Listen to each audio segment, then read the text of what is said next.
Hello दोस्तों। आज का जो टॉपिक है काफ़ी इंटरेस्टिंग है, ब्रेकआउट और ब्रेकडाउन। काफ़ी ज़्यादा इस शब्द को आपने सुना होगा। ब्रेकआउट हो गया है, मार्केट का नया रेजिस्टेंस ये बनेगा, मार्केट ब्रेकडाउन हो गया है, नया बॉटम ये बनेगा। इस चीज़ को हमने बहुत ज़्यादा देखा है और लोग इसी का उपयोग करके लाइव भी करते हैं। जो लोग बताते हैं और किस तरीके से बताते हैं, देखो सबसे पहले तो बड़े टाइम फ्रेम के सपोर्ट रेजिस्टेंस खींच लेते हैं, previous high previous day low, इन सब एरियाज को क्या है एज अ सपोर्ट और रेजिस्टेंस जोन नाम देके ड्रॉ कर दिया जाता है। जैसे ये ऊपर यहाँ टॉप से गिरा है तो यहाँ कोई व्यक्ति लाइन खींच देगा, तो ये एज अ रेजिस्टेंस काम करेगा। जब भी वहां जाएगा मार्केट, यहाँ पे कोई बॉटम लगा है तो वहां पर ये सपोर्ट के रूप में काम करेगा। इस तरह से लेवल ड्रॉ कर दिए जाते हैं। उसके बाद फिर इंतजार किया जाता है कि अगर यहाँ पर मार्केट आने के बाद एकदम से तोड़ देता है तो रीटेस्ट का वेट करते हैं, फिर डाउन साइड का ट्रेड बनता है। ऊपर तोड़ता है, रीटेस्ट का वेट करते हैं, अप साइड का ट्रेड बनता है। इंपॉर्टेंट ये है, मार्केट जब यहाँ पर आया था पिछली बार, जब भी आया था, जब भी क्या है डेट बता देते हैं। ये आया था यहाँ पर 9 बजे, 9 बजे मतलब प्री मार्केट से कैंडल दिखाने लगी यहाँ तो 7 जुलाई को यहाँ पर इस मार्केट ने ये टॉप लगाया था। ठीक है, 9:15 से ही शुरू हुआ होगा मार्केट तो खैर। अब जब यहाँ पे टॉप लगाया उस समय मार्केट यहाँ से गिरा। ठीक है, अब इंपॉर्टेंट ये है उस समय मार्केट जो गिरा वो किस रीजन से गिरा। क्या सेम रीजन जब मार्केट यहां पर दोबारा जाएगा तो क्या वो सेम रीजन क्रिएट होगा? ये सबसे इंपॉर्टेंट मुद्दा होता है। जैसे एग्जांपल के लिए हम ले लेते हैं, आज किसी चीज की डिमांड है तो डिमांड में क्या होता है, लोग उस चीज को खरीदना चाहते हैं। जैसे अगर आप इंफ्रास्ट्रक्चर की तरफ चले जाओ, आज हर व्यक्ति चाहता है हमारा घर हो, डिमांड है, रेट बढ़ रहे हैं, जमीनें महंगी हो रही हैं क्योंकि लोग बढ़ रहे हैं, जगह तो सीमित है। तो जहां पर डिमांड है वहां पर प्राइस हमेशा इंक्रीज होता है। ये एक रियलिटी है, उस रियलिटी को हम लोग ऑलरेडी जानते हैं। अगर 100 रुपए का कोई स्टॉक है, कोई भी स्टॉक है, वो 101 का अगर कोई व्यक्ति सेल कर रहा है, तो अगर डिमांड होगी तो बायर इंटरेस्ट लेगा और 101 में बाय कर लेगा। लेकिन वहीं अगर डिमांड नहीं है, लोग कह रहे हैं नहीं 101 की कीमत का वर्थ का नहीं है, तो यही बायर उसकी 99 रुपए बिड डाल के बैठ जाएगा। अब जब किसी ना किसी सेलर को एहसास होगा कि नहीं इतने में नहीं सेल होगा और वो बिड डाल देगा 99 की, तो इनका क्या होगा, इन दोनों के बीच में जो है ट्रांजेक्शन कंप्लीट होगा और 99 रुपए का प्राइस कैंडल में रिफ्लेक्ट करेगा। यही होता है। मतलब सारा खेल यहाँ डिमांड और सप्लाई का है। और डिमांड और सप्लाई कहाँ दिखती है, लेने वालों की और बेचने वालों की संख्याओं पर। डिमांड दिखेगी तो बहुत ज्यादा लोग, फॉर एग्जाम्पल आज एक घर है, मान लो ये 1 लाख रुपए का बिक रहा है, नहीं मिलेगा, बच्चों वाला घर सोच लेना। 1 लाख में एक घर मिल रहा है और एक बायर है और एक सेलर है। सेलर क्या करेगा, इस घर को सेल कर रहा होगा। बायर ने 1 लाख में ले लिया, लेकिन जो इसने घर लिया इसकी डिमांड इस जगह बहुत थी, तो इस व्यक्ति को लेकिन दोबारा से इसको सेल करना था। तो क्या होगा, यह 1 लाख का घर इसको 1.5 लाख में भी बेचना हो तो हो सकता है उसको ये बायर मिल जाए दोबारा, मतलब रीसेल करते समय खरीदने के लिए, तो दूसरा बायर 1.5 लाख में ले लेगा। हो सकता है 1.5 वाला 2 में किसी और बायर को बेच दे। ये कब मुमकिन है, जब इस घर की डिमांड इतनी हो कि दूसरा बायर मिलता रहे। पर कभी ना कभी तो इसमें लिमिट आएगी ना। ऐसा तो नहीं है कि हर बायर उसको दुगना करके बेचता रहेगा और दूसरा बायर इतना बेवकूफ है नहीं कि बस लेता रहेगा। यह चीज भी, डिमांड भी कभी ना कभी रुकेगी, ये भी एक रियलिटी है। डिमांड कंटिन्यूएशन में नहीं चलती, वो भी रुकती है। अब इसी डिमांड को क्या हम लाइव मार्केट में देख सकते हैं? अगर देख पाएंगे तो हमको एटलीस्ट ये पता होगा कि ये बायर, देखो 1 लाख की चीज 1.5 लाख की बिक रही है, इसमें भी ऐसा नहीं है, समय लगता है, ग्राहक ढूंढने पड़ते हैं। लेकिन प्रोबेबिलिटी क्या कहती है कि शायद इसको नया कस्टमर मिल जाएगा, इसकी प्रोबेबिलिटी हाई है। तो यही चीज होती है सबसे इंपॉर्टेंट स्टॉक मार्केट में, जिस चीज को हमें समझना है। और इस चीज को समझने के लिए डिमांड को हमको यहाँ पर इम्पैक्ट देखना है, बाइंग में कितना इम्पैक्ट यहाँ पर दिखाई दे रहा है। इसके लिए हमने तैयार किया है एक ऐसा फीचर, जिस फीचर से आप अभी अभी आप एक चीज सोचिए, आपने बहुत लोगों से सीखा होगा volume, O I change. Volume होता क्या है, मैं शॉर्टकट में सिखाता हूँ, उनकी लॉन्ग वीडियोस ऑलरेडी मेरे चैनल पे पड़ी हुई हैं, नहीं तो आप इसमें भी देख सकते हैं, masterdarmalla.in में भी देख सकते हैं। वॉल्यूम यहाँ पर क्या होता है, जब भी कोई व्यक्ति ट्रेड करता है, बायर और सेलर के बीच में कॉन्ट्रैक्ट होता है। बायर और सेलर के बीच में होने वाले कॉन्ट्रैक्ट को जब वो कंप्लीट हो जाता है उसी को वॉल्यूम कहा जाता है। एक बायर और एक सेलर के बीच का कॉन्ट्रैक्ट क्या कहलाता है, वॉल्यूम कहलाता है। अब इसको वॉल्यूम कहते हैं, तो यही जो है OI भी कहलाता है और यही OI चेंज। पहले तो इसको समझ लो, फिर अंतर क्या है ये भी मैं शॉर्टकट में समझा देता हूँ। जब भी कोई कॉन्ट्रैक्ट यहाँ पर होगा, उसी को वॉल्यूम कहेंगे, उसी को OI कहेंगे, उसी को OI चेंज कहेंगे। फिर भी ये तीनों के नंबर अलग क्यों होते हैं, इस चीज को समझना जरूरी है। मान लो बायर ने एक लॉट यहाँ पर बाय किया और सेलर ने एक लॉट सेल किया, तभी जाके इन दोनों के बीच में एक लॉट का ट्रांजेक्शन होगा, जहां पर सेलर ने सेल किया, बायर ने बाय किया है। इसी को हम वॉल्यूम OI और OI चेंज कहते हैं। अंतर क्या आता है, जब यहाँ पर ट्रेड कंटिन्यूएशन में होना चालू होती है बहुत ज्यादा। अब इस जब बायर ने बाय किया, ये तो चाहेगा कभी ना कभी सेल करने का, मतलब या तो लॉस में या प्रॉफिट में सेल तो करेगा। सेलर भी लॉस हो या प्रॉफिट, इसका भी क्या है, जो ट्रेड उसको एग्जिट करने के लिए बाय करेगा। अब यहाँ पे मल्टीपल चीजें होती है। ये बायर जो है दो तरीके से अपनी ट्रेड को कट कर सकता है। एक, इस सेलर के साथ दोबारा अपनी ट्रेड को कट कर सकता है, मतलब जिससे आपने कॉन्ट्रैक्ट किया उससे बोलोगे कि हमारा कॉन्ट्रैक्ट हम खत्म करते हैं। तो ये आपस में अगर कॉन्ट्रैक्ट खत्म हो जाता है, तो भी इन दोनों के बीच में क्या होगा, दोबारा से एक ट्रेड होगी जिसमें बायर अब सेल करेगा और सेलर अब बाय करेगा, क्योंकि एक बायर एग्जिट करते समय सेल करेगा, एक सेलर एग्जिट करते समय बाय करेगा। तो यह ट्रांजेक्शन फिर होगा। इसीलिए हर बार जब भी ट्रांजेक्शन होगा ना, हर बार जब भी कोई भी ट्रेड कंप्लीट होगी, वॉल्यूम जनरेट होगा, फिर से एक वॉल्यूम जनरेट होगा, चाहे इसी के साथ ही क्यों ना हो। लेकिन यहाँ इंपॉर्टेंट क्या है, OI का मतलब क्या था यहाँ पर, ये जो एक लिखा हमने, ये वॉल्यूम लिखा क्योंकि ट्रेड हुआ। जब भी ट्रेड होगा, वॉल्यूम का कॉलम उस चीज को शो करता है कि ट्रेड कंप्लीट हुआ है। किस तरीके से हुआ है, किन के बीच में हुआ है, ये नहीं बताता है। यह बताने के लिए ओपन इंटरेस्ट के कॉलम को देखा जाता है। OI का क्या मतलब होता है, जब इनके बीच में ट्रेड हुई तो एक लॉट का जो है कॉन्ट्रैक्ट बना इन दोनों के बीच में, बायर और सेलर के बीच में, इसी कॉन्ट्रैक्ट को OI कहा जाता है। और चूंकि ये ट्रेड ओपन इंटरेस्ट कहला रही है। ये ट्रेड जो है बायर और सेलर की जब तक ओपन रहेगी, तब तक ये कॉन्ट्रैक्ट में OI बन लिखा रहेगा। अगर ये आपस में कॉन्ट्रैक्ट खत्म कर लेते हैं तो वॉल्यूम तब भी जनरेट होगा, और वॉल्यूम कितना हो जाएगा, 2। लेकिन OI, चूंकि कॉन्ट्रैक्ट अब कोई बचा ही नहीं है, तो ये OI क्या हो जाएगा, 0 हो जाएगा। OI चेंज भी 0। ये दोनों के नंबर भी अलग होते हैं, क्यों, क्योंकि हम यहाँ पर कैरी फॉरवर्ड में जो पोजीशन होती है बायर सेलर्स की, वो OI में ऑलरेडी लिखी होती है, और जो करंट डे का चेंजेस आ रहा है वो OI चेंज में आता है। इसीलिए OI और OI चेंज के नंबर भी अलग होते हैं। जब डीपली आप मेरी इन वीडियोस को देखोगे तो आपको समझ में आ जाएगा। अब इसी में आप सोचो कि ये बायर, अगर ये सेलर इसको मना कर दे कि नहीं भाई मुझे अपनी पोजीशन को एग्जिट नहीं करनी है, बट बायर बोल रहा है मुझे तो निकलना है, तो इसको क्या चाहिए, इसको चाहिए दूसरा बकरा, दूसरा बायर। तो इस दूसरे बायर के लिए अगर इसको ट्रेड करनी पड़े, अब ये दूसरा बायर क्यों चाहिए इसको, एक बायर जब भी अपनी पोजीशन से एग्जिट करता है वो सेल करता है, याद रखना। तो वो एज अ सेलर ट्रीट होता है वहां पर, तो दूसरा बायर ही उस पोजीशन को रिप्लेस कर सकता है। तो एक बायर बायर की पोजीशन को रिप्लेस कर सकता है। अब देखो रिप्लेसमेंट में दूसरी चीज होगी, अब ये वाला सेलर तो नहीं माना, लेकिन इस बायर को दूसरा बायर मिल गया अपनी पोजीशन को चेंज करने के लिए, मतलब निकलने का मौका मिल गया किसको, इस बायर को। अगर ऐसा होता है कि बायर को दूसरा बायर मिल गया, तो भी ट्रांजेक्शन तब भी होगा, ट्रेड तब भी होगा, तो उससे क्या होगा, वॉल्यूम जनरेट तब भी होगा। अब इससे ना हो कि क्या हो जाए, दूसरे बायर से ट्रेड हो जाए, तो भी वॉल्यूम होगा, वॉल्यूम तो उस कंडीशन में भी 2 हो जाएगा।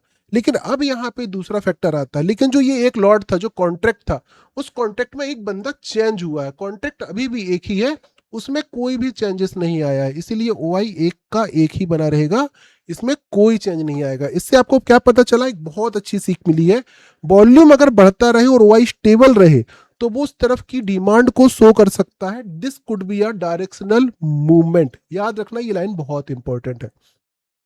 ओपन इंटरेस्ट के साथ अगर वॉल्यूम बढ़ेगा तो पोजीशन बन रही है वहां पर, क्योंकि देखो एक OI क्रिएट होने में दोनों का रोल होता है, बायर का भी और सेलर का भी।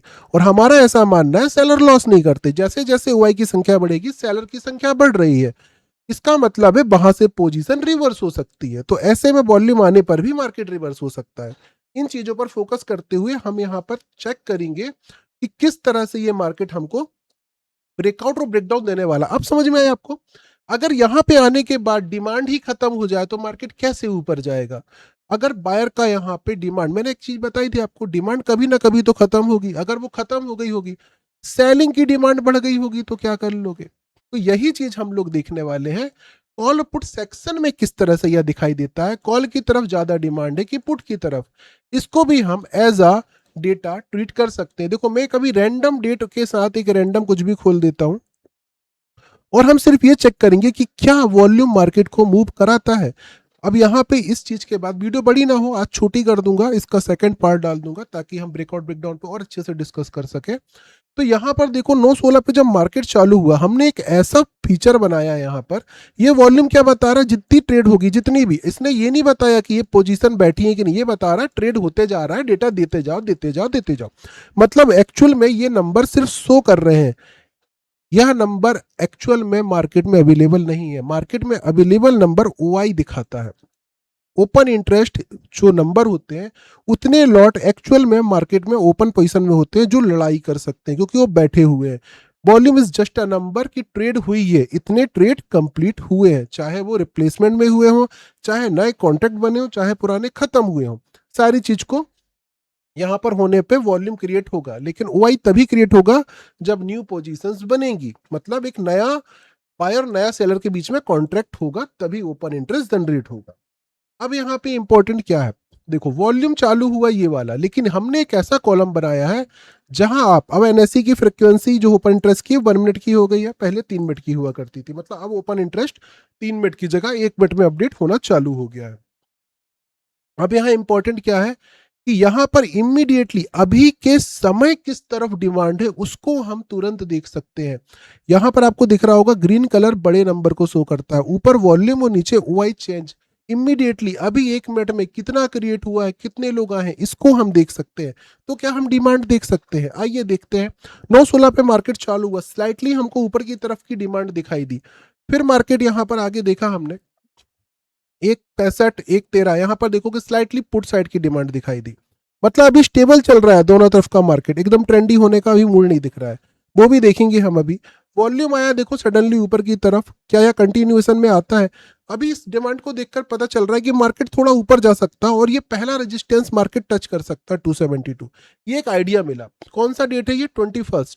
इस डेट पे भी चलते हैं हम और इसको पता करते हैं। 21 कौन सा है? 7। अब इसी महीने का 21 होगा ना, तो संडे है। ओके, जुलाई। चलो, अब यहाँ पे देखते हैं हम किस प्रकार से मार्केट दिखाई दे रहा है। हमको दिखाई दिया यहाँ पर वॉल्यूम आया ऊपर की तरफ और 272 पे हमको रेजिस्टेंस दिख गया। मतलब अभी जब मार्केट खड़ा है जहां पर, वहां पर क्या दिख रहा है? पॉजिटिव साइड जाते हुए दिख रहा है। कहां से जाएगा? इमीडिएट सपोर्ट ये है, लेकिन हमारे सपोर्ट के लिए हमारे नियम कानून है थोड़े से। जहां पर वाई चेंज का क्रॉस ओवर होगा वहां तक मार्केट जा सकता है, मतलब 187 से मार्केट नीचे जा सकता है। अब वॉल्यूम बुलिश था तो इमीडिएटली तो गिरेगा नहीं, बट आप गौर करना मार्केट गिरा तो है। कहां से गिरा है? उसी जगह से 272 के आसपास से ही मार्केट यहां पर रुक गया है।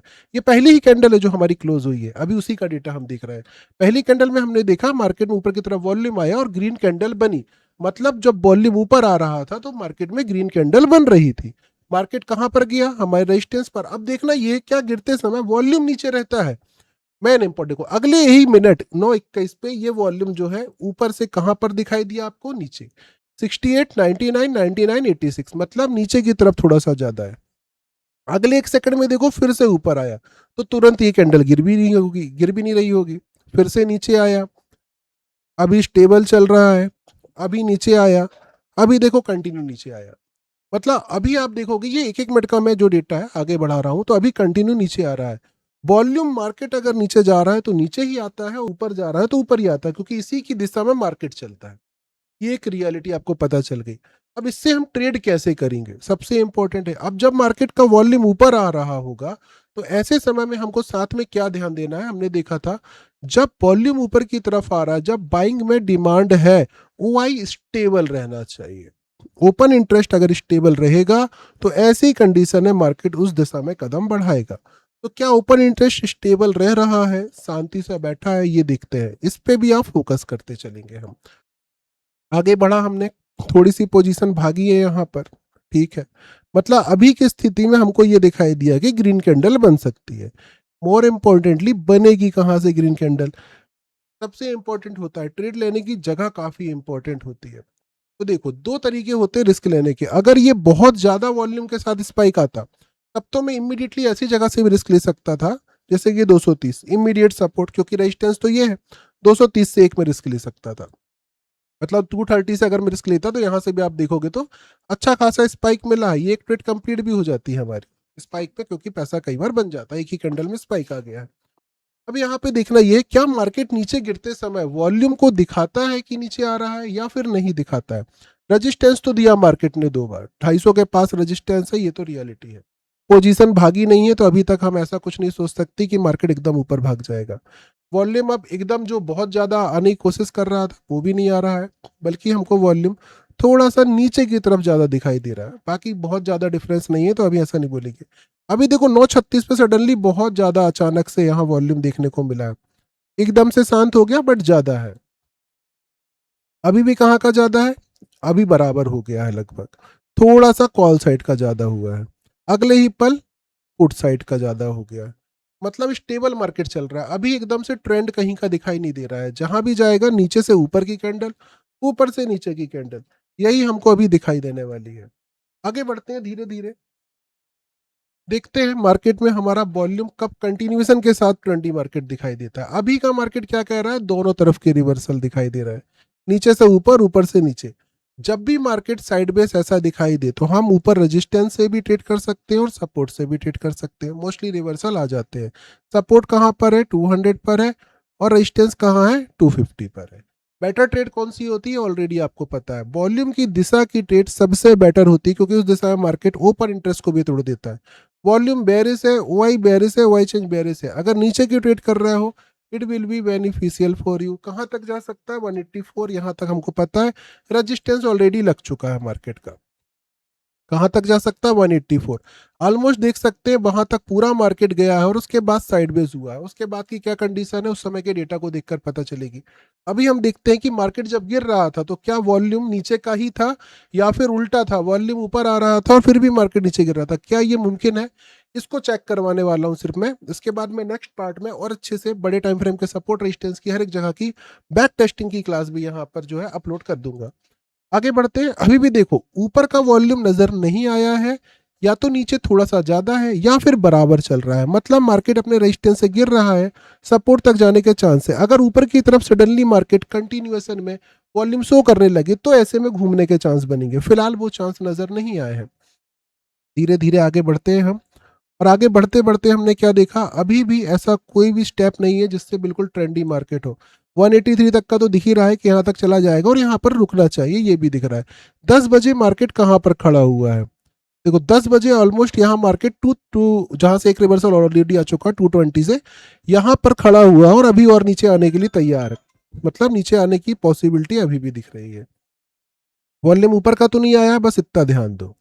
और कंटिन्यू में 2 4 5 मिनट तक वॉल्यूम ऊपर का आने लगे तो ऐसे में मैं ट्रेड को काटूंगा, अदरवाइज कैरी करने की कोशिश करूंगा। देखो नीचे की तरफ एकदम बढ़ के आया था बट ऊपर ऐसा अभी कुछ भी नजर नहीं आया है, स्टेबल चल रहा है, अभी नीचे की तरफ ही आ रहा है। और अभी तो एकदम से बहुत ज्यादा आया, जैसे नीचे की तरफ बड़ी कैंडल ही बना देगा। अब देखो यहाँ पे जिस तरीके का भर भर के वॉल्यूम आ रहा है मार्केट में, अभी नीचे की तरफ एक्स्ट्रा भी जा सकता है, ये भी दिखाई दे रहा है। वॉल्यूम ऊपर का नहीं आया है, मार्केट नीचे गया तो नीचे का ही आया है। इसका मतलब इस कंपेयर फीचर में, और ये इमीडिएट आने वाला डेटा है, हम मार्केट को पता कर सकते हैं कि कहाँ पर सपोर्ट है, कहाँ पर रेजिस्टेंस है, ट्रेंडी वहां पर मार्केट हो कि नहीं। ये जो फीचर्स है ये उससे भी अच्छे अच्छे फीचर है और भी इसमें, साथ में हमने प्रीमियम रिवर्सल और प्रीमियम के टॉप बॉटम बहुत सारी थ्योरीज बनाई है, जिस पे आप लोग क्लास पे mastertradermalla.in पे देख सकते हो।